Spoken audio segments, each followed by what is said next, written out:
สวัสดีค่ะทุกท่านค่ะสำหรับเช้านี้นะคะเริ่มต้นกันที่บริษัท SCP Motorsport Thailand จำกัดค่ะแล้วสำหรับวันนี้นะคะเช้านี้โปรดักที่อันจะมาแนะนำเป็นตัวต่อไปนะคะก็คือเป็นในรุ่นของ SCP T4 ค่ะรูปทรงนะคะก็คือจะตกแต่งออกมาเป็นในส่วนของรูปทรงกระบะนะคะและหน้าที่อยู่โชว์รูมของเรานะตอนนี้นะคะจะเป็นสีดำค่ะเดี๋ยวแอนจะพาชมรูปลักษณ์ภายนอกกันนะคะลักษณะของเขานะคะก็จะเป็นแบบนี้ค่ะด้านหลังของตัวรถนะคะตรงนี้สามารถบรรจุของได้ค่ะซึ่งเปิดปิดได้นะคะแล้วก็ภายในพื้นที่ก็กว้างขวางค่ะสามารถรับน้ำหนักบรรจุได้ถึง500กิโลกรัมนะคะตรงนี้นะคะ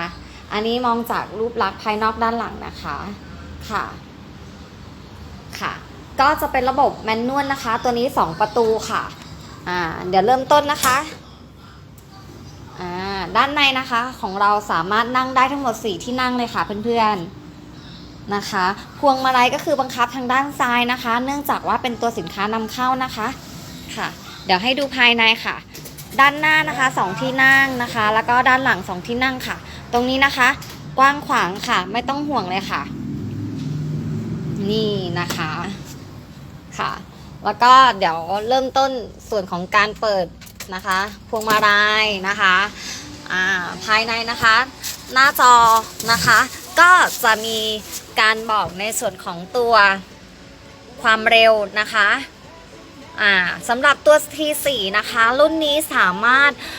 แม็กซ์สปีดนะคะความเร็ววิ่งได้สูงสุดที่50กิโลเมตรต่อชั่วโมงนะคะแล้วก็สังเกตนะคะก็คือจะมีตัวแบตเตอรี่ที่เราจะเป็นตัวบ่งบอกนะคะสำหรับการใช้งานนะคะแล้วก็สำหรับ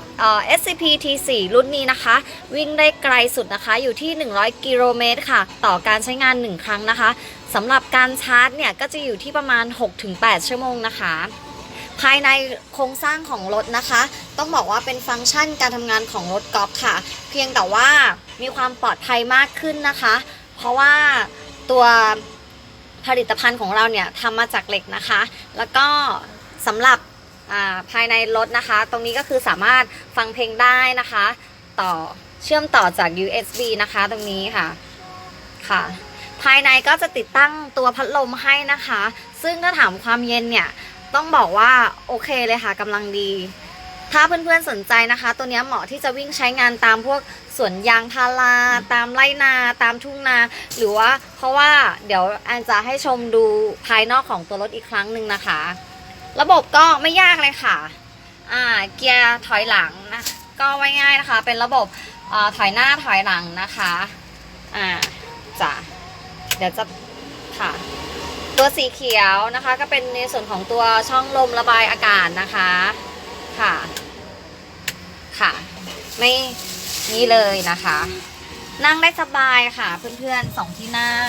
สำหรับด้านหน้านะคะส่วนด้านหลังก็ยังสามารถนั่งได้ค่ะส่วนสำหรับในส่วนของตัวแบตเตอรี่อยู่ตรงไหนเรามาดูกันค่ะตรงนี้ก็คือเปิดนะคะเปิดที่นั่งนะคะ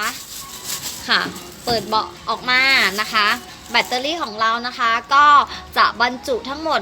5ลูกด้วยกันนะคะต้องบอกว่าสำหรับรุ่น T4 เนี่ยเป็นแบตเตอรี่ที่มีความจุที่ใหญ่ที่สุดนะคะว่าง่ายๆคือใช้เป็นแบตเตอรี่ตะกั่วแห้งทั่วไปค่ะซึ่งลูกค้าสามารถหาซื้อได้ตามท้องตลาดนะคะหรือไม่ก็ถ้าสนใจในส่วนของตัวอะไรนะคะทางโชว์รูมของเราก็คือมีจำหน่ายอยู่แล้วนะคะแล้วก็ที่สำคัญค่ะของเรานะคะรับประกันนานถึง6เดือนนะคะในส่วนของแบตเตอรี่ส่วนชุดไฟฟ้าก็จะดูแลให้นานถึง1ปีค่ะสำหรับตัวมอเตอร์นะคะเรารับประกันนาน2ปีเลยค่ะเป็นอย่างไรบ้างคะสำหรับตัวSCP รุ่น T4 นะคะรุ่นนี้รูปทรงนะคะสวยงามมากๆเลยค่ะแล้วณตอนนี้ที่อยู่ในสต็อกของเรานะคะก็คือจะมีสีดำแล้วก็มีสีแสดนะคะนี่ค่ะอันนี้คืออันยังเปิดให้ดูอยู่นะคะไฟด้านหน้าค่ะแสงอาจจะสะท้อนนิดนึงนะคะเพราะว่าอยู่ในโชว์รูมนะคะแล้วตัวด้านบนนะคะก็ยังมีการเพิ่มไฟสปอร์ตให้ด้วยค่ะตัวนี้นะคะคือเหมาะมากๆเลยถ้าวิ่งกับการใช้งานตามท้องทุ่งนานะคะได้บรรยากาศมากๆเลยค่ะเป็นอย่างไรบ้างคะและที่สำคัญนะคะสำหรับรุ่น T4 ของเรานะคะราคาอยู่ที่ 129,000 บาทนะคะเพื่อนๆท่านใดสนใจนะคะ สามารถเข้ามาเยี่ยมชมได้เลยค่ะที่โชว์รูมวิภาวดี 54 นะคะจะมีเจ้าหน้าที่คอยให้การบริการแล้วก็ให้คำปรึกษาอยู่ตลอดนะคะสามารถเข้ามาทำการทดลองขับขี่ได้ทุกวันค่ะเปิดบริการตั้งแต่ 9 โมงเช้านะคะจนถึง 17 นาฬิกาเลยค่ะโอเคค่ะสำหรับท่านใดที่สนใจสำหรับตัว SCP รุ่น T4 นะคะสามารถสอบถามเข้ามาเพิ่มเติมได้ที่ www นะคะ scpmotor.com ค่ะหรือจะโทรเข้ามาที่เบอร์โชว์รูมของเรานะคะที่เบอร์ 0967896508 นะคะค่ะถ้าอย่างไรสำหรับวันนี้ต้องขอบพระคุณอย่างมากเลยค่ะที่ให้การตอบรับนะคะขอบคุณค่ะ